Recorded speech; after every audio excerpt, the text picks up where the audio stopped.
지역구가 2번이니까 비례 투표에서는 두 번째 칸 찍어야 된다고 얘기를 하는데 예. 그것이 국민의 미래인지 아니면 자유통일당인지 뭔지 지금 정확하게 유권자들이 알려지지 못하는 부분이 있거든요. 지금 한동훈 위원장은 한동훈 위원장대로 유세를 하고 있고 예. 이뇨한 위원장은 이뇨한 위원장대로 유세를 하고 있거든요. 그렇기 때문에 아마 이번에는 생각보다 보수에 집결되는 거 이 부분이 상당히 조금 이 국민의힘이 약한 골이다. 결국 보수층의 어떤 분열 양상으로 나타난 상황에 대해서 지금 다급한 거예요. 그럼 이것을 선관위 고발로 문제를 풀 일이냐. 예. 저는 제가 볼 때는 오히려 이런 문제를 앞서 여러 번 지적이 됐습니다만 오히려 이 일을 만든 격이 돼버렸다. 결국은 그동안 국민의 미래와 자유통일당에 대해서 관심이 없던 사람들조차도 자유통일당이 이런 정도의 지지를 보이고 있네? 예. 라고 하는 흐름으로 심지어 제가 그쪽 보고 좀 포기했으면 어쩌겠냐는 말도 전달했어요. 예. 다 포기하고 좀 빠져달라. 아하. 비공식적인 겁니다. 예. 그냥 우리 하나로 뭉치자. 그러나 이제 그렇게 안 됐네요. 그 포기도 안 하고 계속 끝까지 가는데 네. 어쨌든 저는 대한민국 국민을 믿습니다.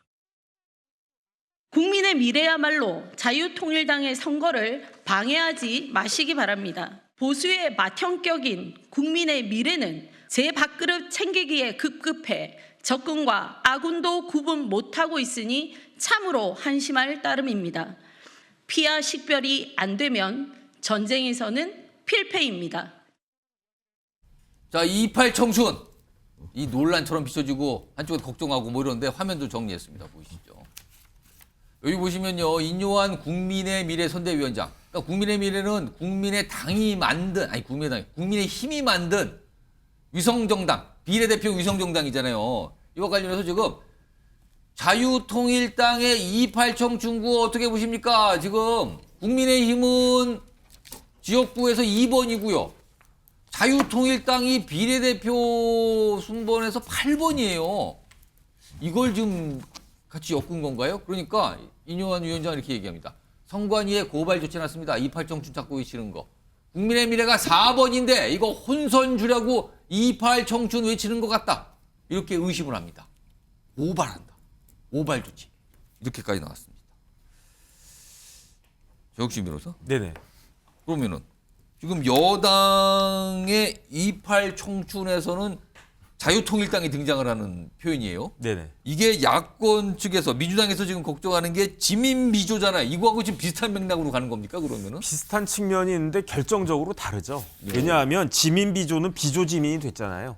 비조지민 순서가 바뀌었어요? 이제는 순서가 바뀌었죠. 왜냐하면 지민비조라고 하는 것은 민주당에 편승해가지고 예. 조국혁신당이 도움을 받는 건데 지금 누가 봐도 비조지민 아니겠습니까?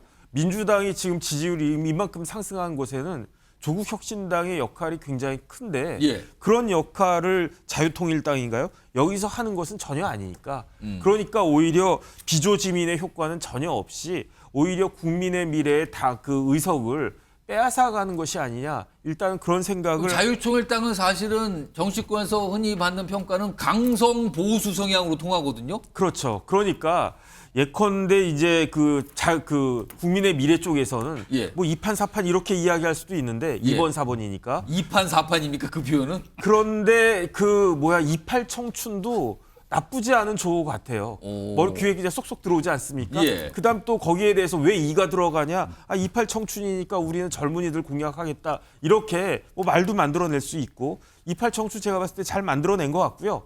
그다음에 무엇보다도 지금 보수 지지층에서 도태우, 장해찬 공천 취소로 인한 거기에 대한 이제 화가 난 그 지지자들이 꽤 있는 것 같고 국민의힘에 약간 화를 내시는 분이 있다. 거기에다가 이제 김경률 비대위원이나 특히 함은경 후보에 대해서는 좀 문제의식이 있는 그런 분들도 있기 때문에 예. 4번보단 차라리 8번 해가지고 28 청춘하겠다 이러한 이러한 그 분들이 생각보다 많은 것 같아요. 생각보다 설마 8번을 갖다가 찍으랴 했는데 생각보다 지금 지지율이 그래도 제법 나온다는 거 아니겠습니까? 그러니까 참 저는 이번 선거는 예측하기가 정말 어려웠던 게 조국 혁신당이 저렇게 돌풍을 일으킬지도 몰랐고 예. 사실은 조국 대표가 그 신당을 창당할 수 있을까 현실적으로 구속 안 당할 수 있을까 현실적으로 그런 것부터 참 예측을 너무너무 빗나가는 그런 총선이기 때문에 요번에 이제 결과가 어떻게 나올지 매우 궁금해하는 분들이 많지 않을까 근데 싶습니다. 자유통일당 측에서는 28 청춘이라는 유세 안 하고 있다. 그런 거 그거 외친 적이 없다. 왜 우리 보고 뭐라 그러냐? 왜 고발하고 그러냐? 이렇게 또 반발하는데요. 그러니까 오히려 예. 차라리 그냥 이런 경우에는 가만히 있었으면 저 같은 사람은 28 청춘인지도 몰랐을 텐데 저런 것들이 언론에 나오고 이렇게 막 그 주목을 받으니까 오히려 더 인유한 그 선대위원장 입장에서는 그 뭐라 그럴까 그 역효과가 난 것이 될 수도 있지 않을까. 괜히 알려주는 효과다. 제가 봤을 땐 그런 오히려 그 부작용까지 발생하는 것이 아닌가 지금 싶습니다. 뭐 표현이요. 아까 뭐 2판 4판, 28 청춘, 7.8기 뭐 별 표현이 다 나오고 있습니다. 지금요. 그러니까 유권자들의 머릿속에 쏙 들어가는 표현을 만들어내는 거겠죠. 지금요.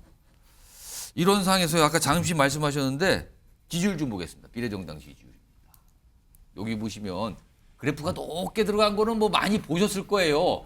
여기 보면은 국민의 미래, 그러니까 국민의힘에서 만든 비례위성정당 뭐 좀 높게 나오고요. 그리고 더불어민주연합도 좀 상대적으로 높은 편인데 지금 조국혁신당 굉장히 높죠. 뭐 거의 국민의 미래 수준까지 가 있단 말이에요. 지금요. 이거는 많이 보셨어요. 근데 조국혁신당 밑에 봐주세요. 오른쪽으로. 자유통일당이 있죠. 여기 지금 최신 가장 최근 조사는 5.9%가 나왔습니다. 지금요. 이 세 정당을 뺀 다른 정당 중에서는 가장 높게 나오고 있어요. 지금요. 김철원 교수님. 네. 5.9%. 이 정도면요.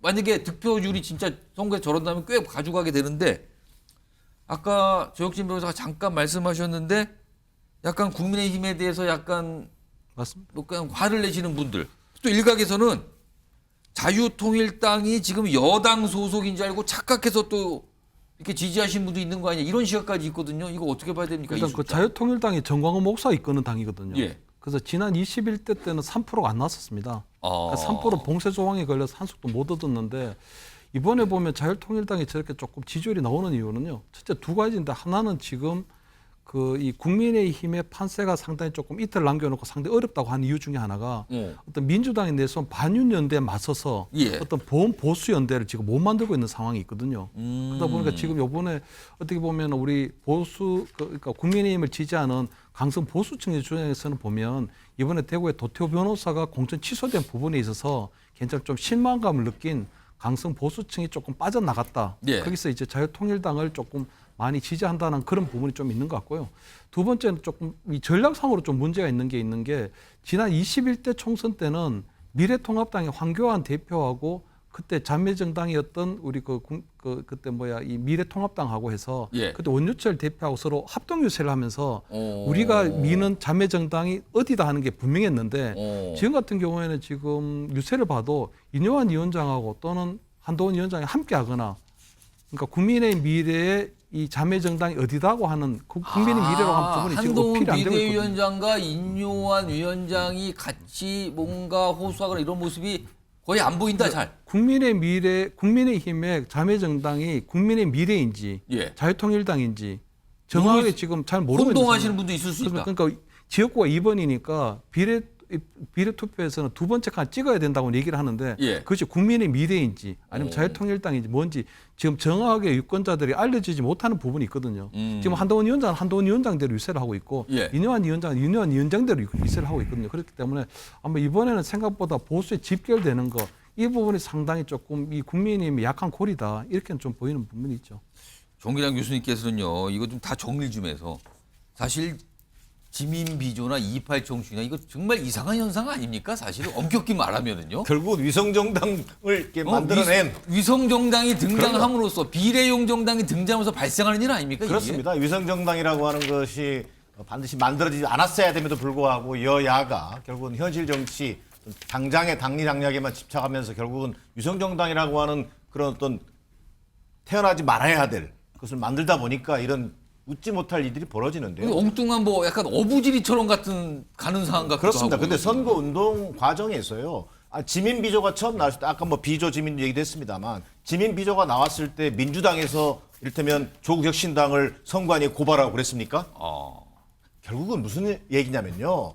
이것은 국민의 미래 측에서 그동안 뭐 비례 정당에 대한 어떤 홍보라든지 예. 전략 이런 것들이 부재함으로 인해 가지고 결국 보수층의 어떤 분열 양상으로 나타나는 상황에 대해서 지금 다급한 거예요. 그럼 이것을 선관위 고발로 문제를 풀 일이냐? 예. 저는 제가 볼 때는 오히려 이런 문제를 앞서 여러 번 지적이 됐습니다만 오히려 이 일을 만든 격이 돼버렸다. 결국은 그동안 국민의 미래와 자유통일당에 대해서 관심이 없던 사람들조차도 자유통일당이 이런 정도의 지지를 보이고 있네? 예. 라고 하는 흐름으로 나타남으로 인해서 결국은 안함만 못한 그런 사단을 만들고 말았다. 저는 이렇게 보여집니다. 뭐 서로들 뭐 빠져달라 무슨 소리를 하는 겁니까 지금 뭐 이렇게 약간 반발하고 이런 뭐 모습으로 비춰지고 있습니다 지금.